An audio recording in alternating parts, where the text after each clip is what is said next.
Rocky Pennington, who is probably coming off one of the biggest wins of her career, on quite possibly the best win streak of her career. Rocky, great to sit down and chat. How are things with you today? They're going good. Just trying to be productive, get some things done now that I'm home from vacation. How are you? I'm very well. Thank you for giving me some of your time. Before we get started, we've had a little bit of time to reflect on the last win, about 6-7 weeks. I guess looking back now, how happy, how disappointed are you in your performance? Can you give me some emotions after the last win? Oh, I'm super excited. I took the fight on a last minute notice, so did a crash camp and made the weight. That was the roughest part. And then, as far as my performance, I busted my hand within the first round, 47 seconds in. And so to fight the way that I did, I went back and watched it, and it's kind of one of those things where you're in the moment, you want to do so much more, but you can't. And so, I just felt like my momentum in there. I felt my groove, and I honestly didn't think I was hitting her as much as I actually was hitting her. So when I went back and looked at the fight, I was like, oh, wow, okay, my performance was even better than what I felt it was, just because I was so focused on my hand. I think fans have an awareness of the difficulties of taking a short notice fight physically. But I guess, what is it like from the mental aspect, taking a short notice fight? Probably knowing in the back of your mind, you mightn't be prepared in the way that you would like to be. What is that kind of like for you? For me, I love taking last minute fights. It's kind of one of those things where I'm always training. It just so happened that, I was helping Tecia with her fight. I was helping JJ prepare. I was helping Montana prepare. I was helping freaking Lauren came out here. So we were all kind of just, training and getting in the work, and sitting there doing that. It was just like, all right, but I was still enjoying life on the outside. So I wasn't necessarily dieting and focusing on that part of it. A lot of people, they don't realize, I walk heavier. I do have Mexican genes in me. So everybody's like, oh, you should fight at 125 because they get fooled by the Mexi roll, but it's impossible to get that low. And so, sitting at my normal weight and just kind of training, I think the last minutes work for me just because of the fact that I get exhausted in camp. I get to a point that I'm like, okay, I do not want to train anymore. I don't want to show up at the gym. I'm ready to go scrap. And so when they give me a last minute, it doesn't give me time to get emotional or think about it. I'm just fired up, ramped up. My biggest concern is if I can get the weight off or not, and then just go at it. Yeah, of course. If we talk about your recent form, I want to talk about first and foremost is returning to fan attendance, because I know the last couple, you've seemed to be someone who's been pretty active in terms of fighting at the Apex, but obviously making your fan attendance at UFC 273. Anyone who's watched the Raquel Pennington fight knows you're a very entertaining fighter on the roster. So what was that kind of like for you, as making your return to the the Coliseum, if you like, of fan attendance? It was exciting. I forgot what that feeling felt like.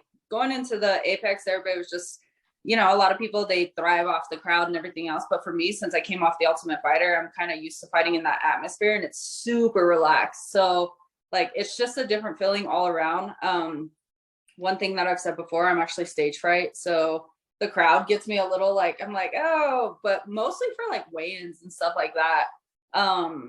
So not having to really focus on that the last few fights was kind of nice. And it was just a very low key week and quiet and everything else.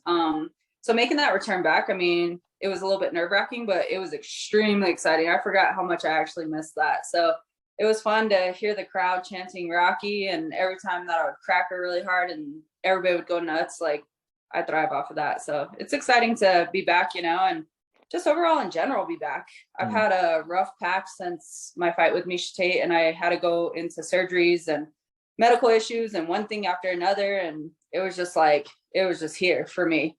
And now I feel like I'm back to going like this and back to myself and having fun again. And so it's good.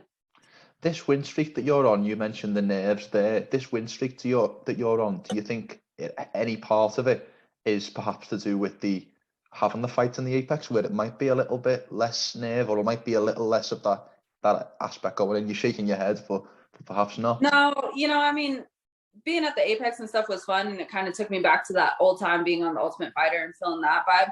But it had nothing to do with that. It all had to do with up here. I was struggling a lot. As soon as I fought Miesha, I was on a 4-fight win streak back then. I fought Miesha. I had to go into 3 major surgeries. I've never had surgeries in my life. So to turn around, and the way before I went into surgery, like in my mind, I was like, oh, okay, I'm having right shoulder surgery, right wrist surgery, like all this stuff was happening. And I was like, okay, I'm still going to work out and I'm going to work my jab like crazy. Well, when I came out of surgery, like it was a completely different ball game, and I couldn't do anything. Like the doctor was like, no, you have to lay around. Like if you're sitting here hitting this way, you're going to strain and it's going to like cause problems here.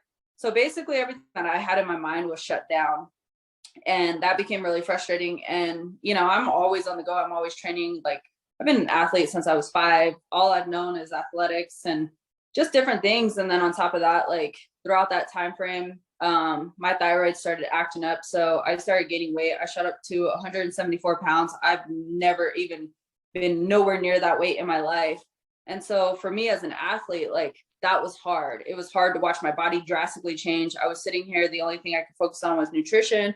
So I was trying to diet, and like that wasn't working. And it was just like, I wasn't in sync with myself, and it caused a huge mental toll on me. Like I got really emotional. I got a little depressed through it all. And like, it just didn't feel the same. So then going through that, and then, you know, trying to come back and rush that whole thing. It was 18 months off. And then all of a sudden they offered me a world title fight, which turned into, sorry about that. No problem. Carry on. Which turned into the biggest profile fight of my career at that time.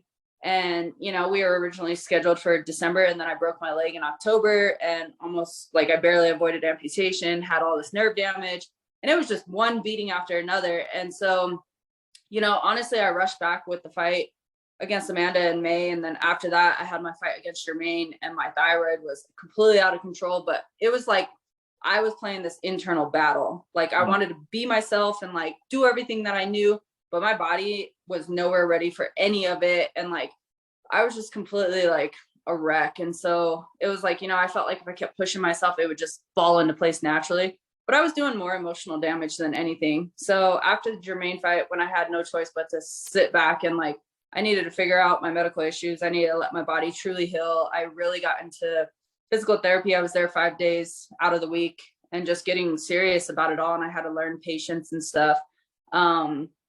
And now like it's just played a part, because now like I feel back in tune with my body. Like things have definitely changed, but like I understand how things function now. And, you know, I really worked on my mental state, and I'm a lot happier within myself again. And, you know, I tell people that all the time when I'm sitting here talking to people. It's like, you can sit here and you go to the gym, you can take all your vitamins, you can freaking eat all you want, as clean as you want and everything, but if your head and your heart ain't right, it doesn't matter. And that is completely true. So that was kind of what was going on that whole thing. And now, like I said, I mean, I'm on my win streak again because I'm just having fun. I'm doing exactly, like, I'm not beating myself before I go in that octagon anymore. Like, I'm actually like, I know where I'm at. I'm like confident in my abilities and like just having fun. We always, well, first of all, that's fantastic to hear, but we always hear this kind of debate in fighting of how much is it mental, how much is it physical. For you, if it was on a percentage basis, how much is fighting physical, how much is fighting mental? So it's an extremely physical sport, but I will always stick to it. And I think most of the people that you can talk to, like I always say it's 90% mental, 10% physical, because yes, I mean, at the end of the day, like you look at it, it's going to seem opposite, but in reality, like everything has to be up here. And that's where it all starts, with, you know, just in life in general, but especially with this kind of sport. Like you have to have your mind right. And then everything else just comes natural. Like you go into autopilot, you flow, everything that you've trained for all these years or every single day throughout fight camp and stuff, it just comes naturally. But your mind has to be right, so that way that flow zone comes. Yeah. If we talk about an ideal timeline for return, what would be a good kind of rough timeline that you'd want to get back in there? Well, I wanted to be back in there yesterday, but like, I'm just like, I mean, I can't, other than my hands, I came out of the fight completely healthy. And it was like my last few fights. I fought back in September against Pena Vs Nunes, and, you know, was healthy. So I was bugging the matchmakers immediately. Like as soon as I got out of the octagon, did my medicals, took my photos and got a hold of my phone, I was texting them and I was like, let's go again. Then I got lined up for the December fight and was originally supposed to fight Julia, and then she got injured, and then Macy took the fight last minute, fought Macy, and, you know, great performance, and came out of that fight 100% healthy. So then same thing again that night. I was like, let's go. I'm ready to go again. Like I'm just trying to get active and do everything. Like, I'm not going to be doing this forever. And as athletes, we have a very short window. And not to mention, I mean, a lot of that's been taken up for me with injuries and medical issues and medical suspension and all kinds of crap. And so it's just like, I want to be back in there. And after this last fight, you know, I was just like, I was hoping this wasn't as bad as it was. It felt like it was broke, but I was just like, okay, like, I've worked with a broken hand on The Ultimate Fighter. So I was like, well, we'll figure this out. But then after like everything, it was like, all right, here's another force sit down and having to kind of take that break. So, you know, honestly, as soon as these are good, I'm ready to get back into the gym and get back at it. I got my actual hard cast off, so I can remove this one and kind of work on my flexibility and stuff now, my range of motion. And so I'm able to sweat. So I'm back into the gym. I'm dieting, doing cardio, and doing the parts that I can control in that aspect. And as soon as I can start punching things, I'm at it. Would you like a difficult question next? Hmm? Of your 4-fight win streak, which performance are you most happy with, and which performance are you least happy with?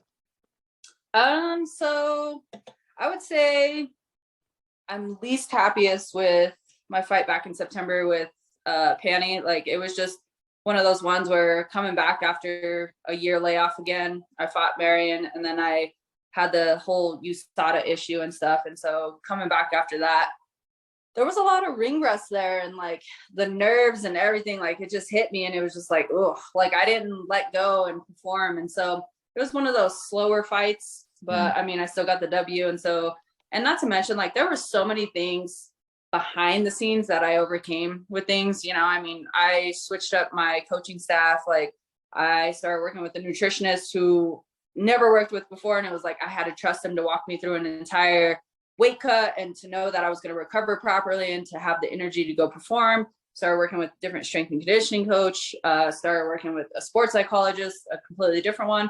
So like, I switched up a lot of things. So it's kind of weird because like my performance, I gave myself a 5 out of 10 on that. But then all the stuff that I overcame throughout that camp and everything, like, absolutely happy with. And then I would probably say my best one out of all this, honestly, my last one. Like, I had complete fun in there. And, you know, like I said, after I went back and watched the fight, I didn't really think, I thought I was kind of just going like this to distract her with this hand, and then I was hitting her with this one. And no, I realized I was completely using my hand. So just working through that and having fun and putting on a great performance in there. I really enjoyed that. But I mean, I also enjoyed the choke with Macy. So each fight has its pros, you know? Yeah, definitely. So you're number 4 in the Bantamweight division now. We've just seen this weekend go Holly Holm versus Ketlen Vieira. Ketlen Vieira come out with a semi-disputed split decision win. But if you look at you, obviously on this win streak now, you're probably 1, if not 2 fights at the most away from another title shot. I guess, who is the most realistic next opponent? I know you called out Sarah McMahon, but she's now booked up. So who, when you look at it, do you think is most realistic to be next? Honestly, I mean, I already fought Aldana and beat her back in 2018. So she's on her streak and stuff, but it doesn't really make sense to me. I honestly think, just my opinion, you know, obviously like Holly and I have our history, and like, I can care less about that situation and Holly, but like, as a person, I wish her well, but as a competitor, nah, not on. Ugh. But I honestly don't think Ketlen won this weekend. Like, I really do think Holly won that fight, but I mean, that's what happens when it goes to the judges. So I think, just given the whole situation and everything, and Ketlen kind of blowing up and working her way up the rankings and stuff, I honestly think like she would make sense. I mean, you have Julianna, you have Amanda booked up.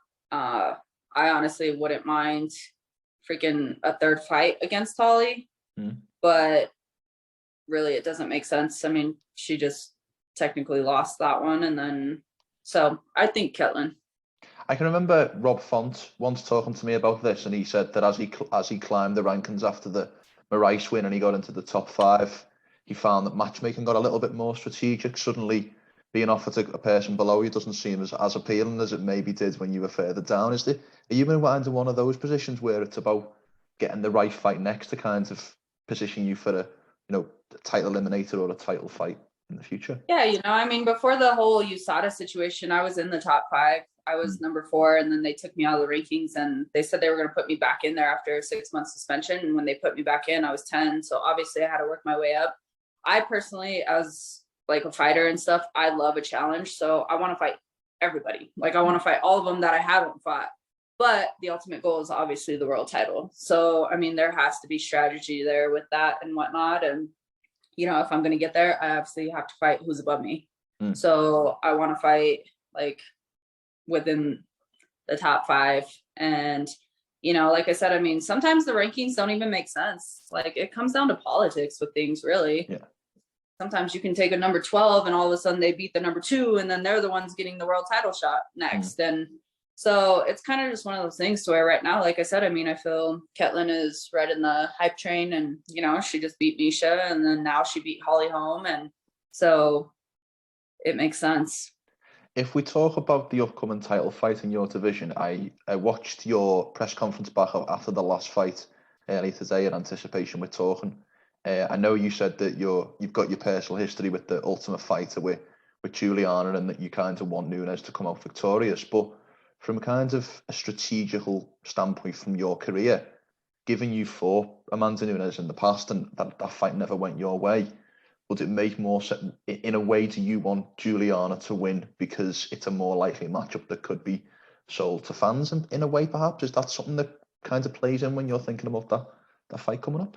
Either one, honestly. I think, I think it would really sell just given the history. Obviously, we were on the Ultimate Fighter together. There's all that history there with that and whatnot. Back then they assumed that we would meet up in the finale.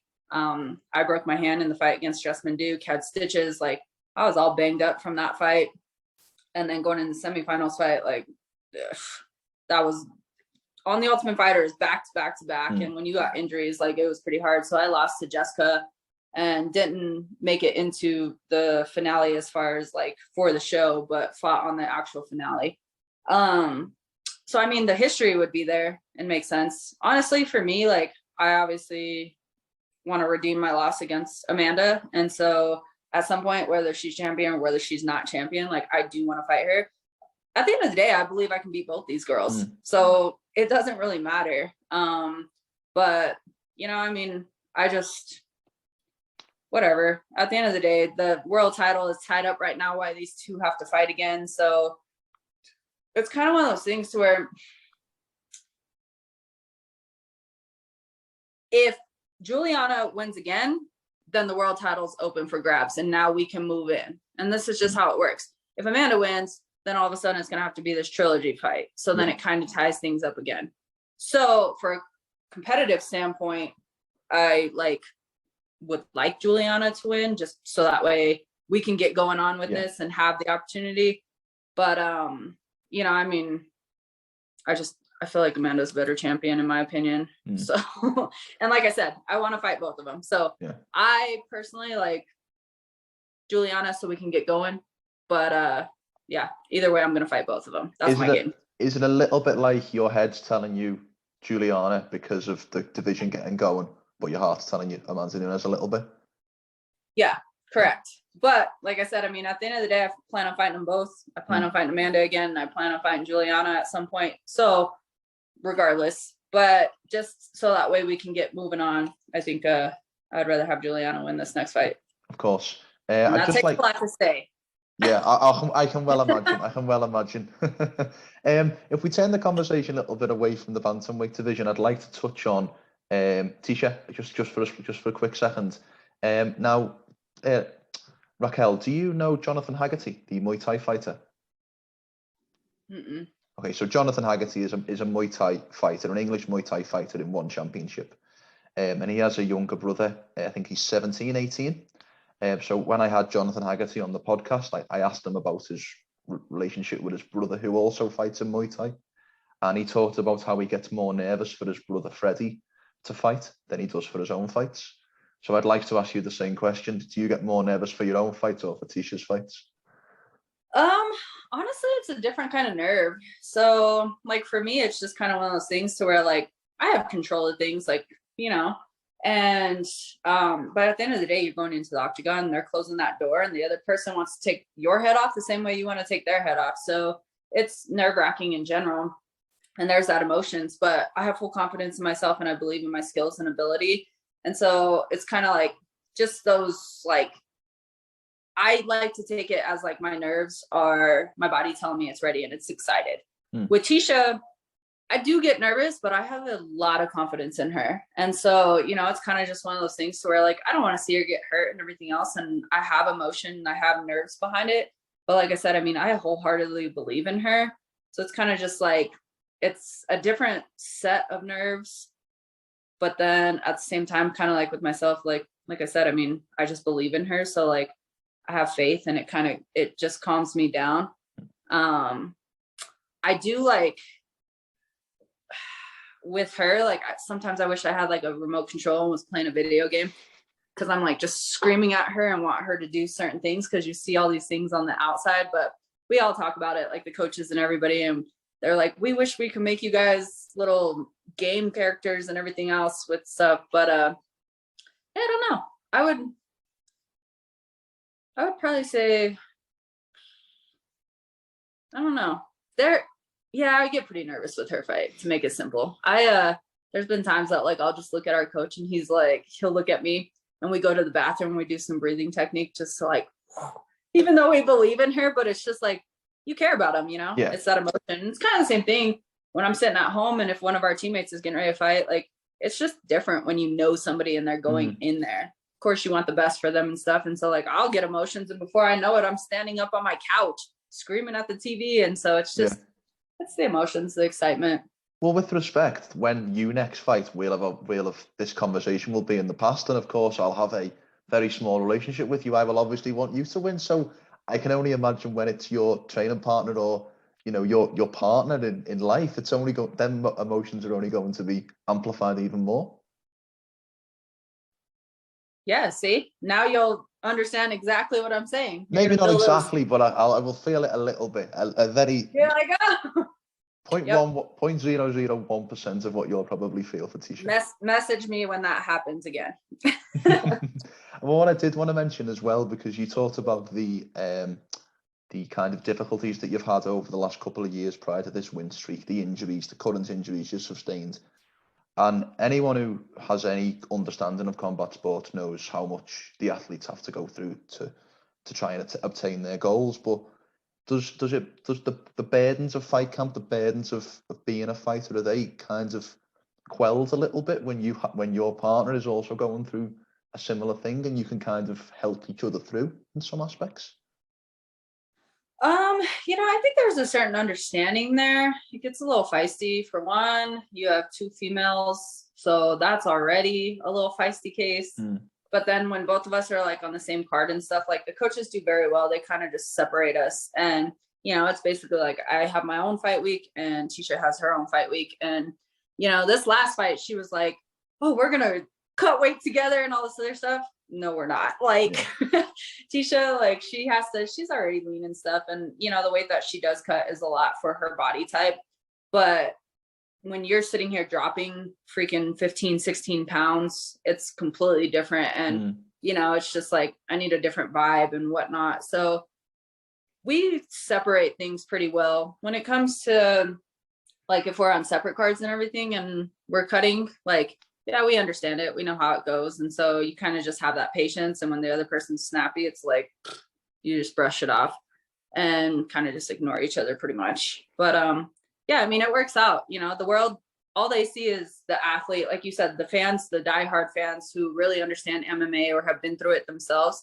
Like, it's a lot of freaking work. You put your body through like really dangerous things when you're cutting weight, and people don't understand that. They just see when you step into the octagon, and of course they want to see people beat each other up. But there's so much more that goes into it. And it's one of those things to where it's kind of funny, because I mean, the world's going to be the world, and you listen to all the shit that people talk and say, and like, it's comical because they have no clue. But then at the same time, like, it's super frustrating because we put ourselves through so much just put on entertainment. For one, we're just passionate about what we do, but then put on entertainment for other people, and then they're talking all this shit and saying things that it's like, you couldn't even live in our shoes for probably 10 seconds. So zip it. Yeah, definitely. What is your favorite fight of Tecia's to rewatch or to watch back? My favorite fight?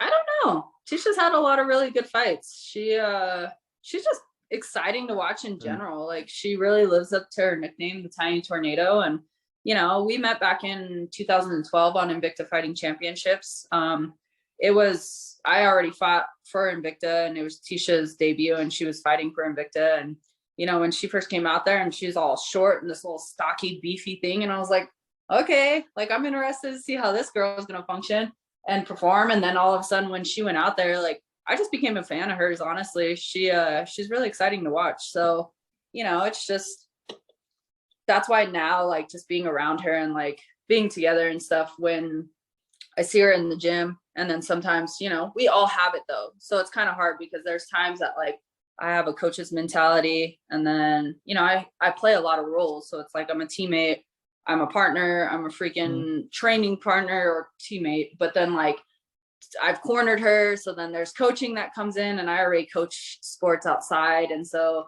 like, and then I have to, like, have that relationship, and, like, it's a lot. But there's times that, like, you know, I just watch her train. And then sometimes when she goes in there and she has this up and down that we have throughout our careers, like, I get frustrated for her, and then I get frustrated, like, at her, because I just want her to do so much more.